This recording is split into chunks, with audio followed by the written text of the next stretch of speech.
Hello, everybody, and welcome to the Together We Grow podcast. My name's Paul Main, And I'm Tamer. and this is episode 32. And in this episode, we're going to talk about seasonal fragrances. These are the fragrances you launch throughout the year that are not necessarily your typical full time collection, but limited edition things every now and then throughout the year. And we're going to talk about why it's important to do this and exactly how you should plan it and how you should do it as well. And this was brought to us by It was Rachel from Little Ideas of Love. Brilliant. So thank you very much indeed, Rachel, for your suggestion. We know you listen to our podcast, and thank you for that as well. And yeah, we're going to talk about this today, which I think will be quite interesting for people. I think it will because people know they need to launch new products and limited edition collections and things like this, but they don't necessarily know how to do it or when to do it. Normally, we talk about marketing and how to get sales and various things like that. And it's not very often we actually talk about sort of in-depth business running side of things. And I think this covers that. So shall we get into it? Let's go straight in.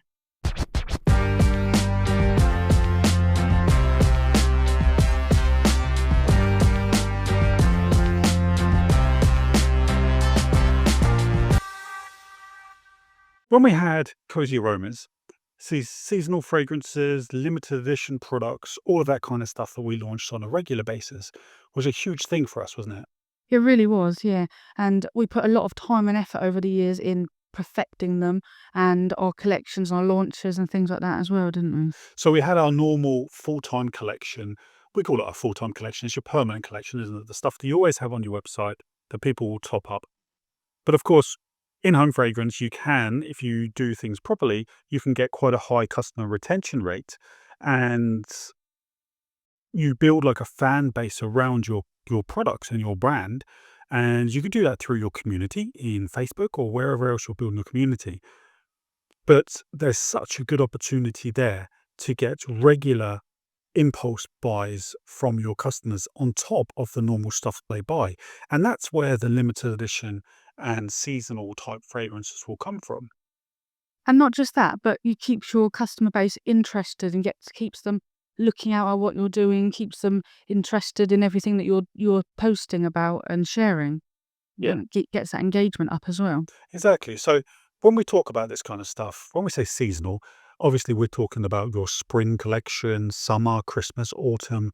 But then there's also the ad hoc things you can do as well. Like you might do a little campaign for Valentine's Day, Mother's Day, Father's Day, St. Patrick's Day, St. David's Day, all of those kind of things. There's even other days as well, like, International days, things like this. You can have things like International Passion Fruit Day, and there's so many different scents that you can have that you can link with national days and things like that. So there's always something that you can do.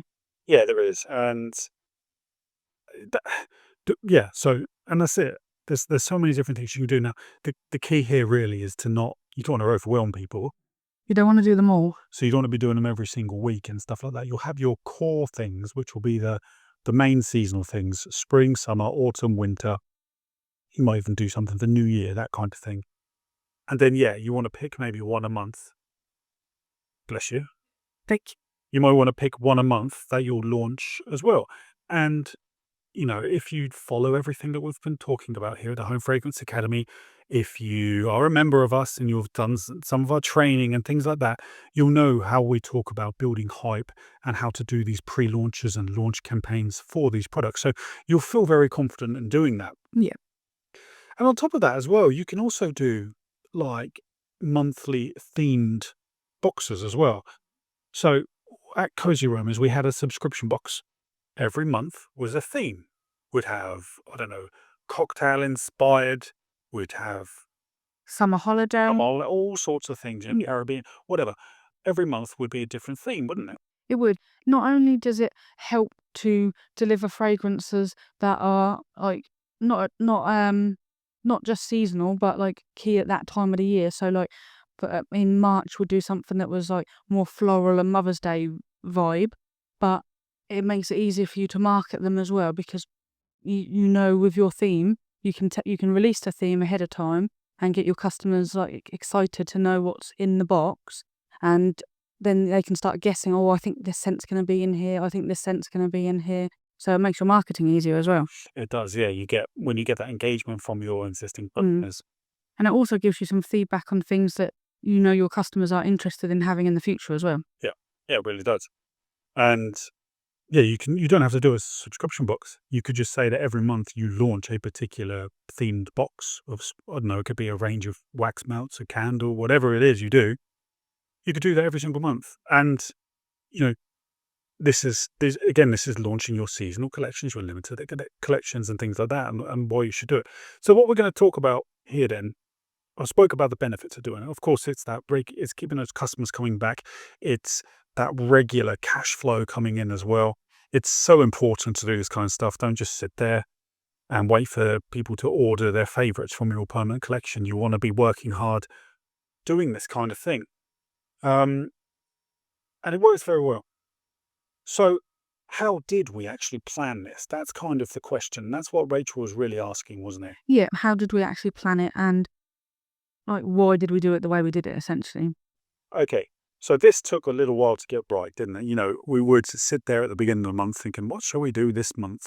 Or even at the beginning of the week, we'd say, what shall we do this week? You know, and then over time, it sort of got easier, got better, and a bit more in depth and a bit more advanced. Yeah. And we sat down and we planned things a bit better each year, and we changed things up a bit, and we found new ways of doing things, so that eventually we found a way that worked really well, didn't we? Yeah, we did.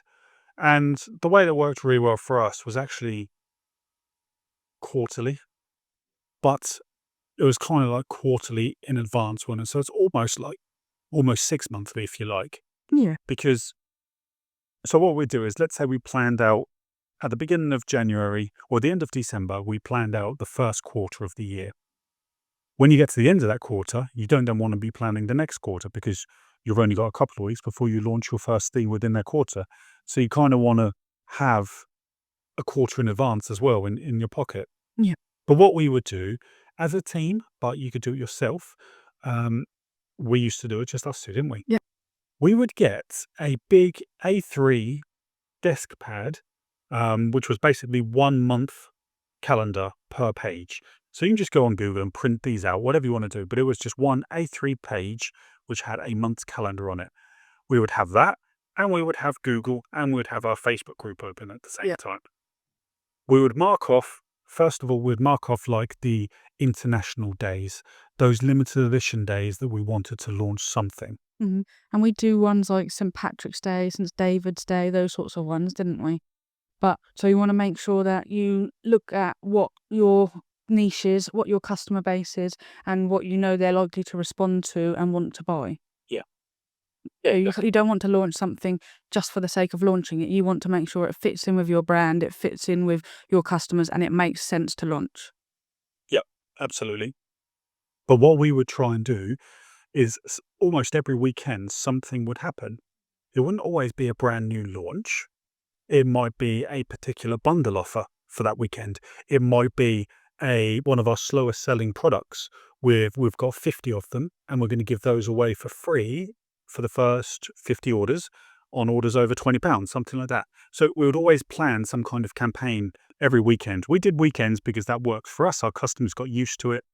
You just have to work out and understand what is the best day of the week for you to do that. But we'd always try and do some kind of campaign every week. It made our marketing easy and predictable, emails easy and predictable. Customers were engaged and wondering what was happening and all that kind of stuff. And ultimately, you know, let's be honest about this. You're trying to get your customers to spend as much as possible with you throughout the month. That's how it works because you're a That's what we want. business. That's what we want. So yeah, we'd sit there a quarterly in advance when we would, first of all, we'd put those campaigns and those ad hoc ideas together, those limited edition things together. And then we would work on the actual seasonal stuff. So we'd say, okay, right, our spring collection is going to launch on the 15th of March. And this is now the end of December, okay? 15th of March, that gives you 3 months. So what would we do there? First of all, it's all about the fragrances, isn't it? Yep. So first, I would have sat back and looked at what customers said about last year's collection and looked at the feedback. I'd do that in the Facebook group, but I would also do that by looking at our emails as well. So what people have said in our email inbox, what people have posted on our Facebook page, on our Instagram, and get a real understanding about what our current customers actually want from the collection. And then from there, I'd go to our recommended suppliers and I would purchase samples of everything that we wanted to fit into our theme and what customers had suggested as well. And then as soon as these samples arrived, I'd be quite a chunk of samples would get as well, get them all made up and get them out for testing. And when I say get them out for testing, we had a process in-house where I'd give samples to multiple different people in the team and then we'd test them and then we'd have a meeting together and we would then discuss what scents passed, which ones failed, what we would do with them in the collection, whether they're going to make the cut or not. So it was quite a process really, wasn't it? Yeah, it was. It was. So, if you're working on your own, you'd get, let's say your spring collection is going to be 6 fragrances. You'd buy 20 samples, make those up into wax melts or candles, whatever it is you're selling. And then we'd always have a test sheet, wouldn't we? So for each fragrance, it would be a little sheet which would just record notes. So, when did you light it? What did you think of cold throw, hot throw? How long did it last? What was your thoughts of the fragrance? Blah, blah, blah, blah, blah, all of that kind of stuff. And then we'd give those to people, wouldn't we? So you'd test them yourself. But then our team members, they would all take them. Friends, family, whoever you really want as many people in your testing circle as you can. You might even be able to get some of your top customers doing it for you. That's a good idea because it gets them involved. And you gather all the feedback at the end. And then we would narrow it down, wouldn't we? We would sit around the table as a team and all discuss the fragrances. This would take quite a while to do. We'd have the samples there, we'd smell them, and we'd try and break them into scent categories. So for spring collection, there might be too floral, too fruity, too clean and fresh, something like that. And then we would try and find 2 fragrances that all of the fragrances that passed, we'd split them up like that. Yeah. We found over time that doing it that way meant that you'd have you'd have 6 different scents, for instance, and you're trying to get multiple different types of scents. So you'd get some clean and fresh, like you said, some floral, like that, so that if people only like floral scents, they can buy the floral ones. If some of your customers only like clean and fresh, they can buy the clean and fresh ones.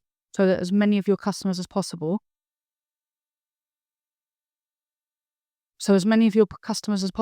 can take part in the collection. Mm-hmm. Exactly. And that's what we'd need, isn't it? So we would, and then once we've picked the fragrances, we'd then go through the naming and branding phase, wouldn't we? Yeah, that's the fun bit, is trying to fit them into your theme and give them unique names and scent descriptions. Yeah.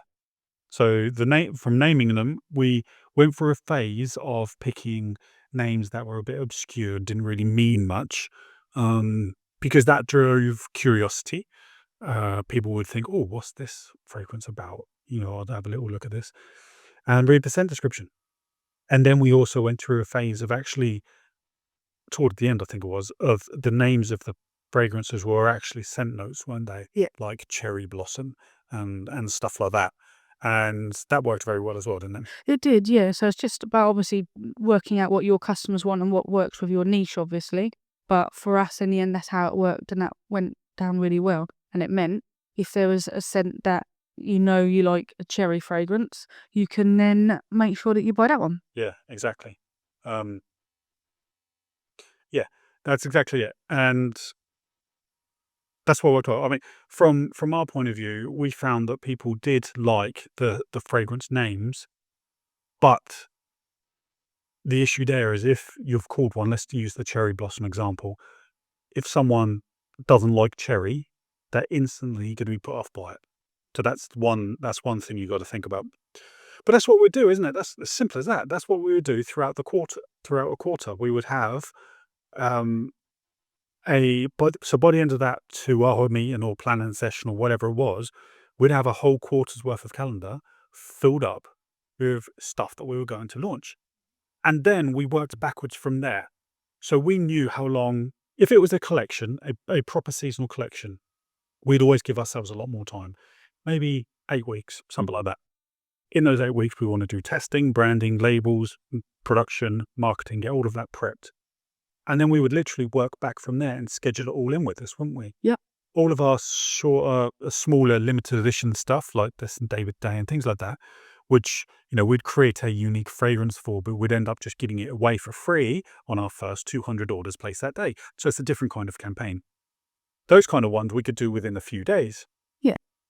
But what we'd do is every time we've planned all of these collections and all of these launches in, we would then work back and fill in our schedules what we need to do each week.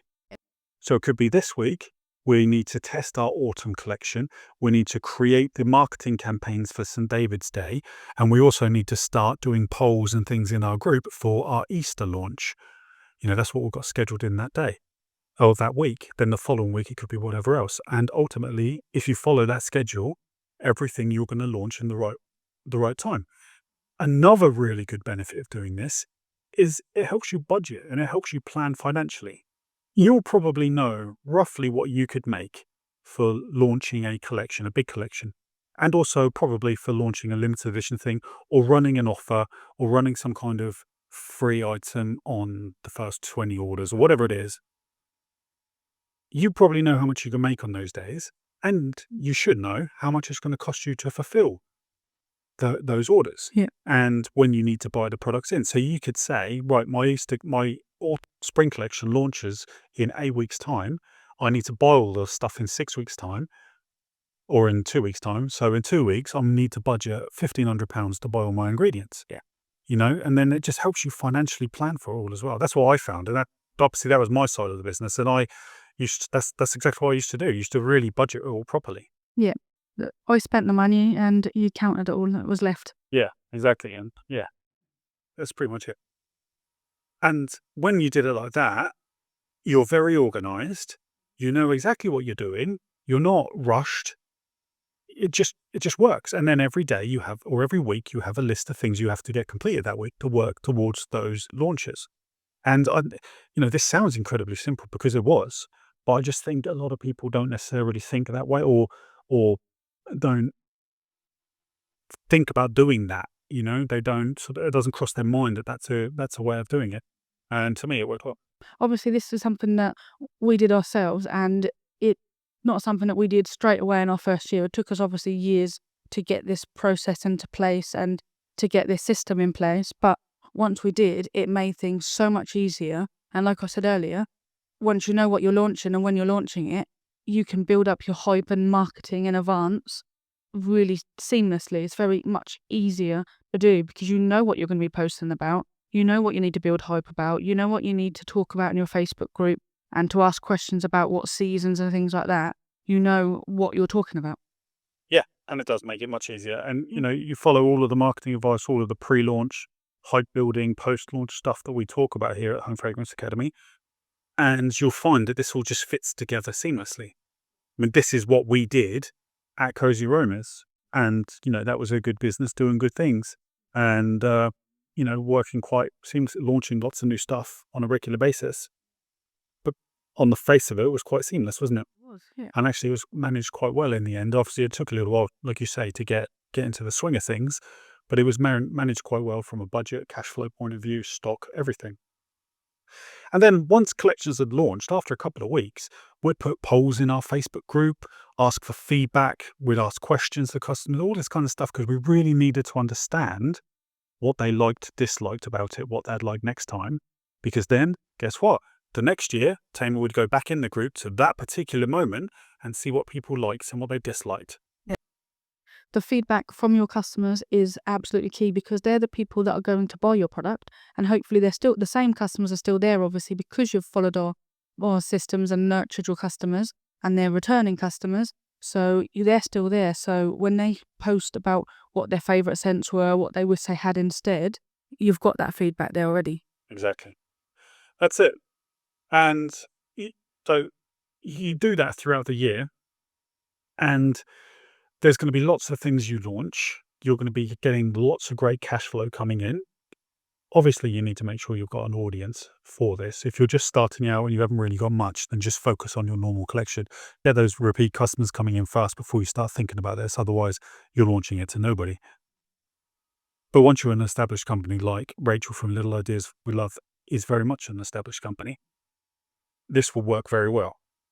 And then what you do is, or what we did on Boxing Day, was we held a Boxing Day clearance sale. But that clearance sale wasn't our permanent collection, nothing like that. It was anything and everything that was left over from all of our seasonal and limited edition launches throughout the year. Because not everything sold out. There's always more left. And on Boxing Day, because think about it, the spring collection is only available for a few weeks. And then they are sat on your shelf. This is strategic. Don't just have them running in summer as well, saying, oh, you can also get our discounted spring collection. Same with like St. David's Day or your Easter stuff. It's strategic. Have it running for a short period of time, even if you've got some left. Keep them on your shelf. Okay. You'll get people in your Facebook group and on social saying, oh, I love that scent from your spring collection. I hope that comes back. Guess what? On your Boxing Day clearance sale, everything that you have left over, you count your stock numbers, you make sure the stock on your website is correct, and you launch it all with a 40% off discount or bundled up, whatever you do, launch it for that day only. Okay, you watch that stock fly off your shelves. That was a wonderful day for us, wasn't it, Bob? It really was. So imagine that you're sitting at home with your family and you're eating all your leftover turkey and roast potatoes, and your phone is pinging with orders because everyone's sitting at home doing the same, but they're shopping your clearance collection. Yep. And that works. That works Good. so well. And then after that, if you've still got some stuff left over, which we had, then you create seasonal mystery boxes. And guess what? They fly off the shelves as well, because people love surprises. They love seasonal limited edition stuff. It's all about FOMO.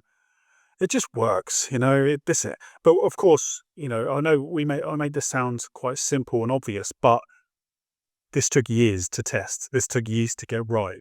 And we did a lot of things wrong during that time. But this is what we found. This process is what we found worked very well and was right for us, and create a profitable business, which obviously is what everyone wants to do. Exactly. So that's how we would run seasonal fragrances and how we'd launch new collections.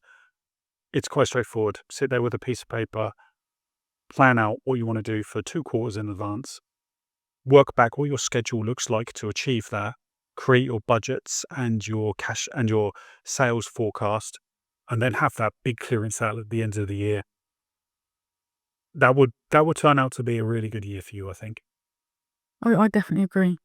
Brilliant. Well, that was episode 32 of the Together We Grow podcast. Thank you, Rachel, for the idea. We really enjoyed talking about that. That's all good stuff that we love. If you're new to us, head over to homefragrance.academy. Have a little look at the stuff we've got there. We've got a few courses and things. We've got our membership where you get access to so much stuff, but also it's what you get one-to-one access to us as well, so we can sort of guide you on your journey. And yeah, please do like and subscribe and all that good stuff. Don't forget to leave us a comment to let us know what you thought of this episode, but also if you have any suggestions for any future ones you'd love us to cover. Yeah, please do, because we're only 2 people. Ideas can run thin after a while. So please let us know what you'd like us to talk about next. Thank you, everybody, for listening and watching. We'll speak to you next time. We'll speak to you soon, guys. Bye.